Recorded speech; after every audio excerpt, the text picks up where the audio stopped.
Hello दोस्तों, welcome to my YouTube channel future rankers. तो इस वीडियो में हम पढ़ने वाले हैं पाषाण काल से टॉप के कुछ इम्पोर्टेंट ऑब्जेक्टिव क्वेश्चंस को। और यहाँ पे हम ऑब्जेक्टिव क्वेश्चंस इतने शानदार तरीके से पढ़ेंगे कि अगर आप एक बार पढ़ लेते हो ना तो आप कभी भी भूल नहीं सकते हो। देखो मैं यहाँ पे कैसे करके क्वेश्चन लाया हूँ। जैसे देखिए यहाँ पे पहला क्वेश्चन है, उसका नीचे जो है उस क्वेश्चन का पूरा व्याख्या नीचे बॉक्स में बनाकर किया गया है। तो बहुत ही तरीके से पढ़ने वाले हैं हम इस चैप्टर को, पाषाण काल को, और इससे जितने भी इम्पोर्टेंट बोले तो बहुत ही ज़्यादा इम्पोर्टेंट प्रश्न है वही हम इस वीडियो में करेंगे जो कि सीधे एग्जाम में पूछे जाएंगे। तो आप लोग इस वीडियो को अंत तक जरूर देखिएगा क्योंकि ये आपके और आपके एग्जाम के लिए बहुत ही इम्पोर्टेंट होने वाला है। आप किसी भी एग्जाम की तैयारी कर रहे हो, ये सभी एग्जाम के लिए है, तो जरूर आप लोग देखिएगा। तो आज हम पढ़ने वाले हैं पाषाण काल। और हाँ, अगर आपको ये बेहतरीन सा पीडीएफ चाहिए तो आप ना मेरे वीडियो के नीचे कमेंट कीजिएगा, मैं आपको इसका पीडीएफ दे दूंगा। तो चलिए वीडियो को स्टार्ट करते हैं। पहला क्वेश्चन देखिए यहाँ पे क्या है। सूची 1 को सूची 2 से सम्मिलित कीजिए। यहाँ पे सूची 1 दिया गया है और यहाँ दूसरे का सूची दिया गया है, इसको मिलाना है। यहाँ पे देखिए काल दिया हुआ है, पूरा पाषाण काल, मध्य पाषाण काल, नव पाषाण काल, उत्तर पाषाण काल, और इसका समय दिया गया है कि किस काल का समय कौन सा है। तो देखिए पहला है पूरा पाषाण काल, तो इसका समय होता है 20 लाख ईसा पूर्व, नहीं 6 लाख ईसा पूर्व। यहाँ पे मिसलीडिंग है, यहाँ पे 6 लाख ईसा पूर्व से 9000 ईसा पूर्व का समय होता है, तो ए का हो जाएगा 2 हो जाएगा। मध्य पाषाण काल का समय होता है 9000 ईसा पूर्व से 4000 ईसा पूर्व, मध्य पाषाण काल का समय। नव पाषाण काल का समय होता है 6000 ईसा पूर्व से 2000 ईसा पूर्व, नव पाषाण काल का समय। उत्तर पाषाण काल का समय है कौन सा, तो 2000 ईसा पूर्व से प्रथम शताब्दी ईसा पूर्व तक अभी जो काल है वो उत्तर पाषाण काल है। तो ये हो जाएगा कौन सा, तो इसका राइट आंसर हो जाएगा ऑप्शन ए, ये हो जाएगा। अब देखिए इससे जितने भी रिलेटेड है व्याख्या हम देखते हैं क्या है। पाषाण युग इतिहास का वह काल है जिसकी अवधि मानव इतिहास से प्रारंभ होकर कांस्य युग तक विस्तृत है। जो पाषाण युग है ये इतिहास का वह काल होता है जिसका समय मानव इतिहास से शुरू होकर कांस्य युग तक विस्तृत है। इनके चरणों में पूरा पाषाण काल 6 लाख ईसा पूर्व से 9000 ईसा पूर्व तक है, माने पूरा पाषाण काल का समय। मध्य पाषाण काल या इसे ही कहते हैं लघु पाषाण काल, इसका समय है 9000 ईसा पूर्व से 4000 ईसा पूर्व तक।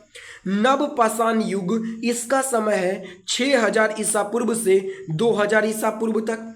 उत्तर पाषाण काल इसका समय है 2000 ईसा पूर्व से प्रथम शताब्दी तक है। तो इससे इंपॉर्टेंट क्वेश्चन क्या हो सकते हैं, व्याख्या क्या हो सकते हैं, मैंने आपको बता दिया।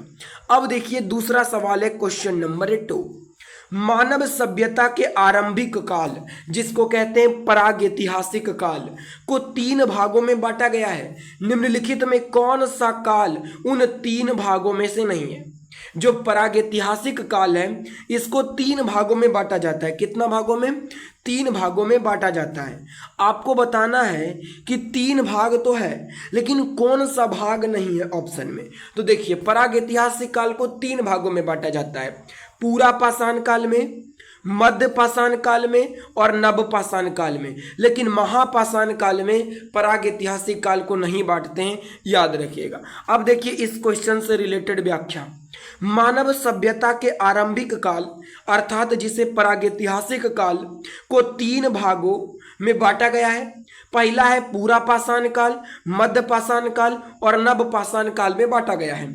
महापाषाण काल दक्षिण भारत में विशाल शिलाओं से निर्मित समाधियों से संबंधित है। जो महापाषाण काल है ना, जिसको यानी कि महापाषाण काल, ये दक्षिण भारत में विशाल शिलाओं से निर्मित समाधियों से संबंधित है।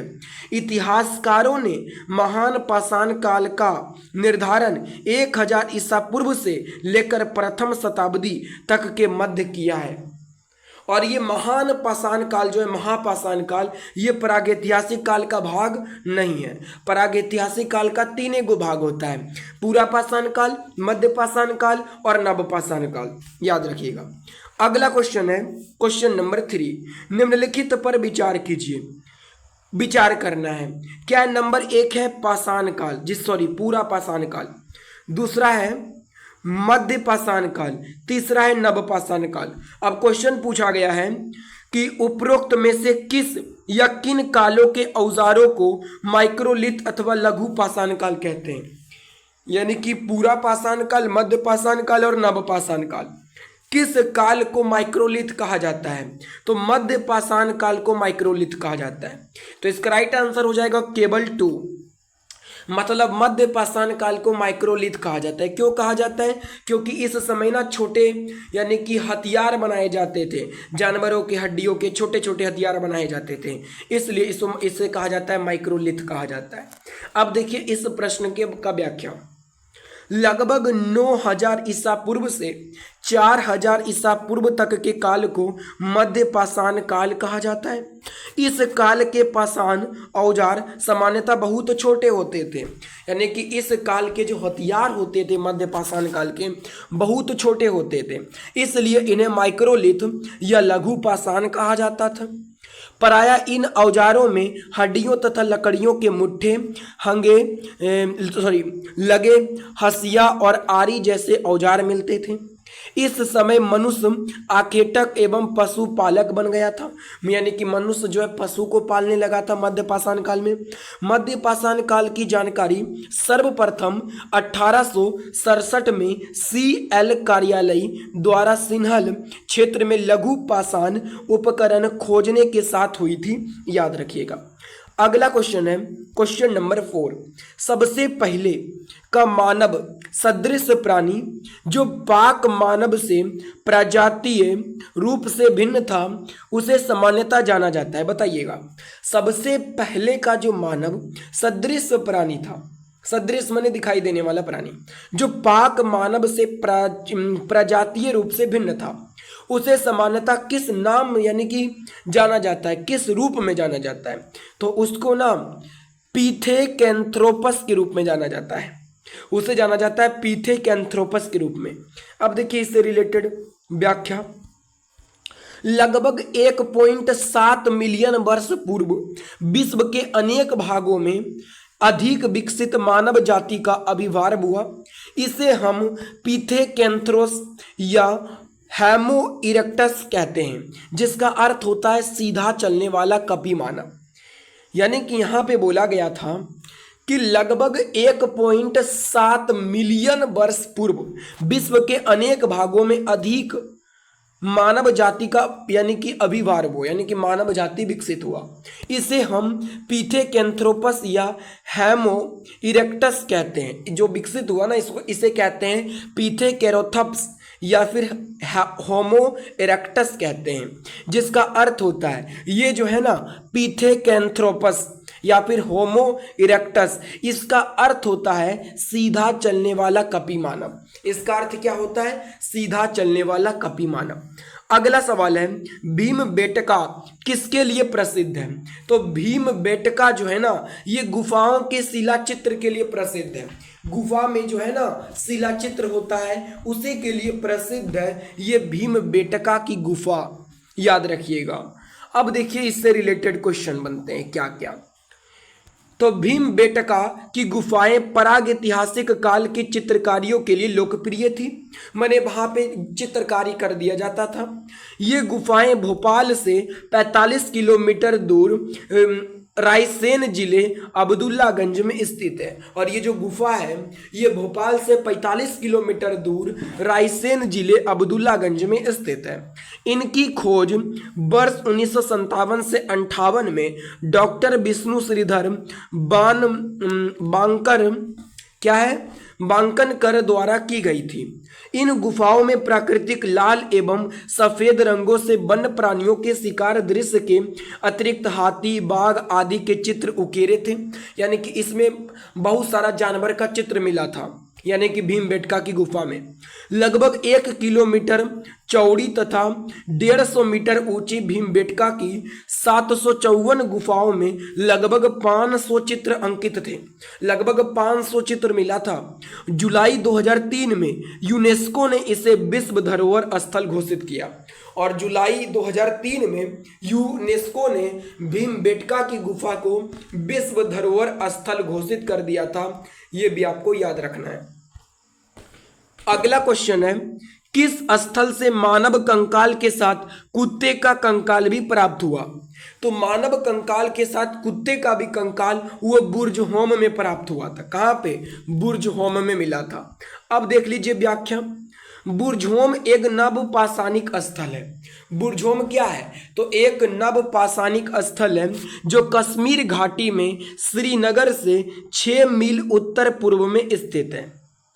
कहाँ है? तो कश्मीर घाटी में श्रीनगर से 6 मील उत्तर पूर्व में स्थित है।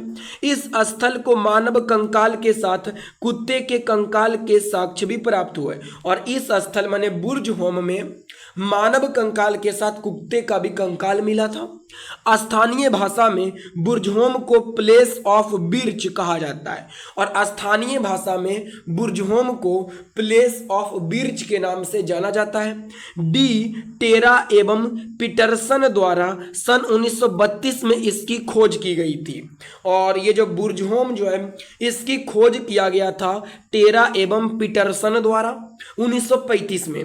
गारताबास इस स्थल की प्रमुख विशेषता है। यहाँ के लोग कृषि से परिचित थे।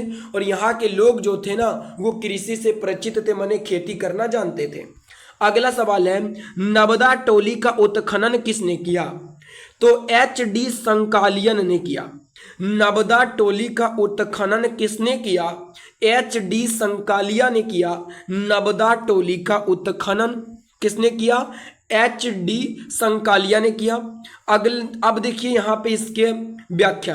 नबदा टोली इंदौर से दक्षिण की ओर 60 मील की दूरी पर स्थित मालवा संस्कृति से संबंधित ताम्रपाषाणिक स्थल है। ये जो नबदा टोली है ना ये इंदौर से दक्षिण की ओर 60 मील दूर स्थित मालवा संस्कृति से संबंधित एक ताम्रपाषाणिक स्थल है। इसका उत्खनन दक्कन कॉलेज के शोधकर्ता HD संकालिया द्वारा किया गया।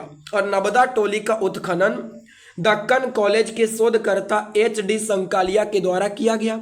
यहाँ से मुख्य फसलें गेहूं, अलसी, मसूर के साक्ष्य प्राप्त हुए तथा यहाँ के निवासी आयताकार या वर्गाकार झोपड़ियों में रहते थे।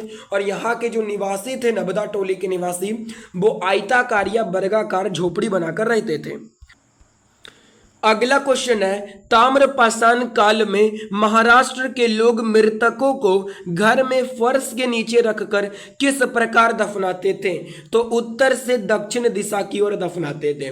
ताम्रपाषाण काल में महाराष्ट्र के जो लोग थे वो मृतकों को घर में फर्श के नीचे रखकर दफनाते थे, उत्तर से दक्षिण की ओर दफनाते थे। अब देख लीजिए इससे रिलेटेड कुछ व्याख्या इस क्वेश्चन का क्या है। ताम्रपाषाण काल में महाराष्ट्र के लोग मृतकों को घरों के फर्श के नीचे उत्तर से दक्षिण दिशा में दफनाते थे। मैंने बताया था कि ताम्रपाषाण काल में महाराष्ट्र के जो लोग थे मृतकों को यानी कि जो मरा हुआ है उसको घरों के फर्श के नीचे उत्तर से दक्षिण दिशा में दफनाते थे एवं इनकी कब्रों में मिट्टी के मटके और तांबे की कुछ वस्तुएं भी रखी जाते थे। और जहाँ पे दफनाते थे उसमें मिट्टी के मटके और तांबे की कुछ वस्तुएं भी जो है उसको यानी कि साथ में दफना दिया जाता था। अहमदनगर के जोरबे एवं दायमाबाद, पुणे जिले में सोनगांव, इनाम गांव, चंदौली आदि से भी इसके साक्ष्य प्राप्त हुए हैं। ये सभी क्षेत्र जोरबे संस्कृति के अंतर्गत आते हैं, याद रखिएगा। अगला सवाल है क्वेश्चन नंबर 9, किसे चालकोलिथिक युग भी कहा जाता है? तो चालकोलिथिक युग ताम्रपाषाण युग को कहते हैं, याद रखिएगा। चालकोलिथिक युग ताम्रपाषाण युग को कहा जाता है। अब देख लीजिए इस प्रश्न का व्याख्या। ताम्रपाषाण युग या तांबा युग, इसे ताम्रपाषाण युग बोले या तांबा युग, नवपाषाण युग के बाद प्रारंभ होता है। ताम्रपाषाण युग के लोग अधिकांशतः पत्थर तथा तांबे के उपकरण का प्रयोग करते थे, और ताम्रपाषाण युग के जो लोग थे पत्थर और तांबे से बने उपकरण का प्रयोग करते थे, इसलिए इसको चालकोलिथिक युग भी कहा जाता है, ताम्रपाषाण युग को। इस काल की प्रमुख सांस्कृतिक मालवा संस्कृति जोरबे सांस्कृतिक इतिहास है, याद रखिएगा। अगला सवाल है 10वां नंबर सवाल, गैरिक मृदभांड पात्र ओसीपी का नामांकन हुआ था। गैरिक मृदभांड पात्र ओसीपी का नामांकन हुआ था कहाँ पे? तो हस्तिनापुर में हुआ था। कहाँ पे हुआ था? गैरिक मृदभांड पात्र का नामांकन तो हस्तिनापुर में हुआ था। अब देख लीजिए इस क्वेश्चन से रिलेटेड कुछ व्याख्या। गैरिक मृदभांड संस्कृति का नामकरण हस्तिनापुर और अतरंजी खेड़ा से हुआ है। हरियाणा और राजस्थान की सीमा पर स्थित जोधपुर में गैरिक मृदभांड का सबसे मोटा जमाव देखा गया। यहाँ से काले व लाल मृदभांड का प्रयोग करने वाले लोगों की बस्तियों के अस्तित्व का पता चलता है, याद रखिएगा। और अगला सवाल है, क्या है? उस स्थल का नाम बतलाइए जो वर्तमान में बलूचिस्तान में स्थित है। वर्तमान में जो बलूचिस्तान में स्थित है वह है मेहरगढ़। बलूचिस्तान में कौन सा स्थित है? तो मेहरगढ़ है। अब देख लीजिए इस उत्तर का व्याख्या। मेहरगढ़ वर्तमान में बलूचिस्तान, जो कि पाकिस्तान पड़ता है, मेहरगढ़ वर्तमान में बलूचिस्तान में बेलम नदी के किनारे स्थित है। यहाँ से नवपाषाण काल से लेकर हड़प्पा काल तक के सांस्कृतिक इतिहास के अवशेष मिलते हैं। यहाँ से कृषि कार्य के साथ साथ तांबा गलाए जाने का भी साक्ष्य मिलता है, याद रखिएगा। तो ये थे पूरा पाषाण काल से कुछ इम्पोर्टेंट क्वेश्चन, और ये क्वेश्चन इतने ज़्यादा इम्पोर्टेंट है कि आप इसका अंदाज़ा भी नहीं लगा सकते हो। ये क्वेश्चन सीधे एग्जाम में आपके पूछे जाते हैं। तो और मैंने इसको बहुत ही अच्छे से आपको समझाने का प्रयास किया, इसके एक एक कॉन्सेप्ट को समझाने का प्रयास किया। और आप लोग बताओ कि मैं और इसी तरीके की वीडियो लेके आऊँ का नहीं, टॉपिक बाय टॉपिक क्वेश्चन का, उसके साथ व्याख्या का। अगर आपका हाँ है तो वीडियो को लाइक और चैनल को सब्सक्राइब कर दीजिएगा, और कमेंट में लिख दीजिए कि हाँ और इसी तरीके की वीडियो चाहिए, तो मैं और बनाऊंगा इसी तरीके की वीडियो। तो चलिए मिलते हैं नेक्स्ट वीडियो में।